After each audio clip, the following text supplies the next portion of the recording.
Assalamualaikum warahmatullahi wabarakatuh. Perkenalkan, nama saya Rijani.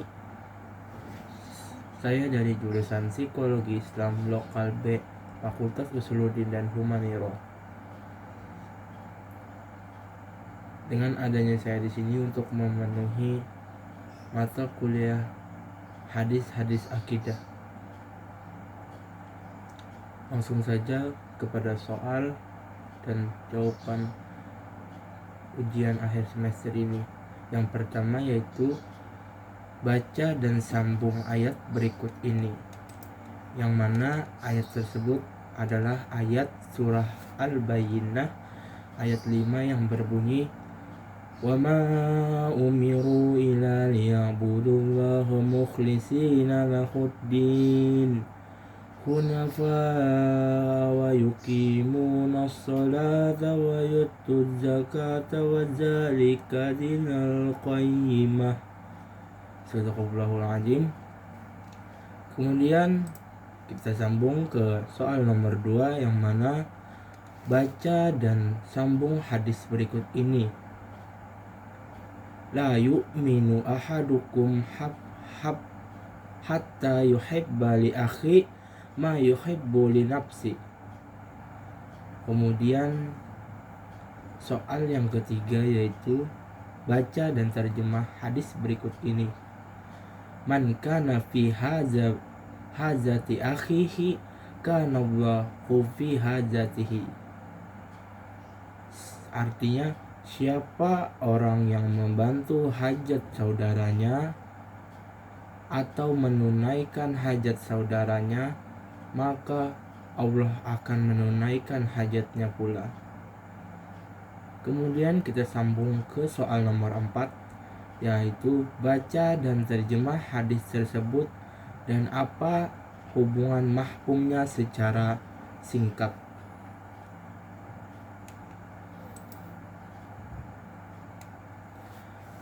Ittaqullah haitsumma kunta. Bertakwalah, ittaqullah haitsumma kunta, yang mana mahfumnya secara singkat yang berbunyi bertakwalah kepada Allah dimanapun engkau berada, dan hendaknya setelah melakukan kejelekan engkau melakukan kebaikan yang dapat menghapusnya, serta bergaullah dengan orang lain dengan akhlak yang baik. Hadis riwayat Ahmad 21.354, Tirmizi 1987.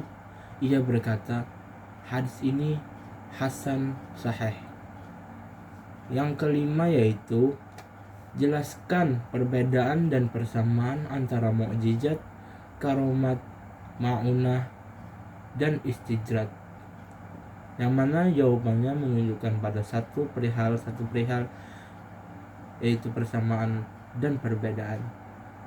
Yang pertama kita memasuki mukjizat.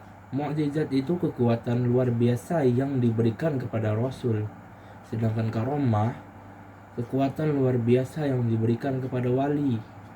Istijrat pula kekuatan luar biasa yang diberikan kepada seseorang yang amal buruknya lebih banyak daripada amal baiknya.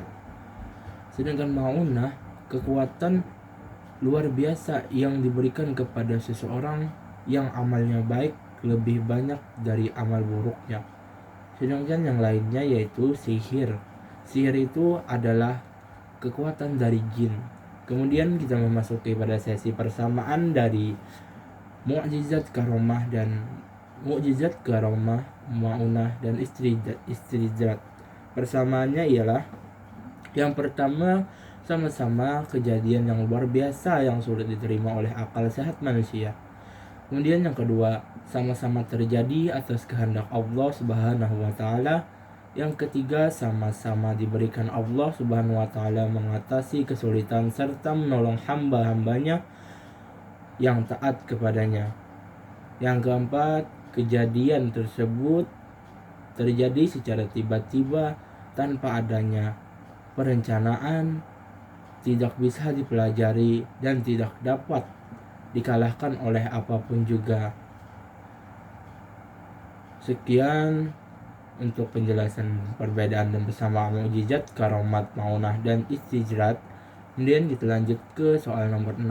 Yang mana soal nomor 6 itu yang berbunyi, jelaskan secara singkat makna ilmu yang bermanfaat.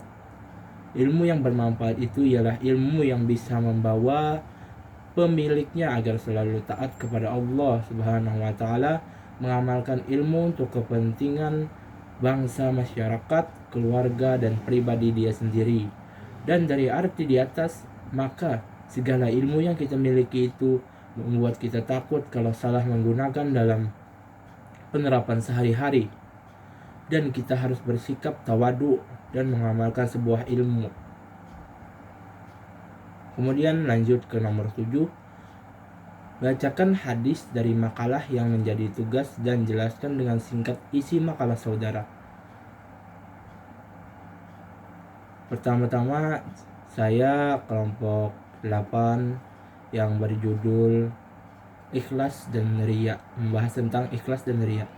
Yang mana ada 2 hadis, yaitu yang pertama Quran As-Saffat ayat 74 dan yang kedua Quran surah Al-Ma'un ayat 4-7.